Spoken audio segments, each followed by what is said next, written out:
ಮಂಗಳೂರಿನ institute of karate and allied arts ಇದರ ಪಡುಬಿದ್ರಿ ಶಾಖೆಯ ನೇತೃತ್ವದಲ್ಲಿ ನವೆಂಬರ್ 8ರಿಂದ 10ರವರೆಗೆ ರಾಷ್ಟ್ರಮಟ್ಟದ ಕರಾಟೆ ಸ್ಪರ್ಧೆ ಕೂಟವು ಫಾದರ್ ಮುಲ್ಲರ್ ಒಳಾಂಗಣ ಕ್ರೀಡಾಂಗಣದಲ್ಲಿ ನಡೆಯಲಿದೆ ಎಂದು ಬುಡೋಕಾನ್ ಕಾರ್ಯದರ್ಶಿ ಪ್ರವೀಣ್ ಕುಮಾರ್ ಹೇಳಿದರು.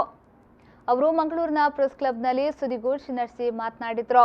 ಬುಡೋಕಾನ್ ಕರಾಟೆ ಶೈಲಿಯ ರಾಷ್ಟ್ರಮಟ್ಟದ ಸಂಸ್ಥೆಯಾದ ಬುಡೋಕಾನ್ ಕರಾಟೆ ಇಂಡಿಯಾ ಇವರು ಪ್ರತಿ ವರ್ಷ ನಡೆಸುವ ರಾಷ್ಟ್ರೀಯ ಸ್ಪರ್ಧಾಕೂಟವು ದೇಶದ ವಿವಿಧ ರಾಜ್ಯಗಳಲ್ಲಿ ನಡೆಯುತ್ತಿದ್ದು, ಈ ಬಾರಿ 37ನೇ ಸ್ಪರ್ಧಾಕೂಟವನ್ನು ಮಂಗಳೂರಿನಲ್ಲಿ ನಡೆಸುವುದಾಗಿ ತೀರ್ಮಾನಿಸಲಾಗಿದೆ ಎಂದು ಹೇಳಿದರು. ಈ ವರ್ಷ ಮಂಗಳೂರಿನಲ್ಲಿ ಇದನ್ನು ನಡೆಸುವ ತೀರ್ಮಾನವಾಗಿತ್ತು. ಅದೇ ರೀತಿ ನಮ್ಮ ಸಂಸ್ಥೆಯ ಅಬ್ದುಲ್ ಖಾದರ್ ಹುಸೇನ್ ಅವರು ಈ ಪಂದ್ಯವನ್ನು ಆಯೋಜಿಸಲು ಒಪ್ಪಿಕೊಂಡಿದ್ದರು.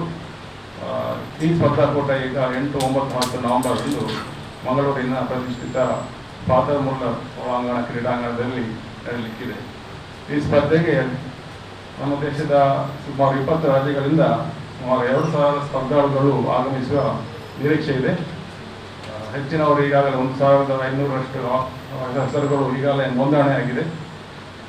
ಇನ್ನೂ ಕೆಲವರು ಇದರಲ್ಲಿ ನೋಂದಾಯಿಸುವ ಸಾಧ್ಯತೆ ಇದ್ದು 2,000ರಷ್ಟು ಸ್ಪರ್ಧಿಗಳು ಇದರಲ್ಲಿ ಹಾಜರಾಗುವ ಸಾಧ್ಯತೆ ಇದೆ.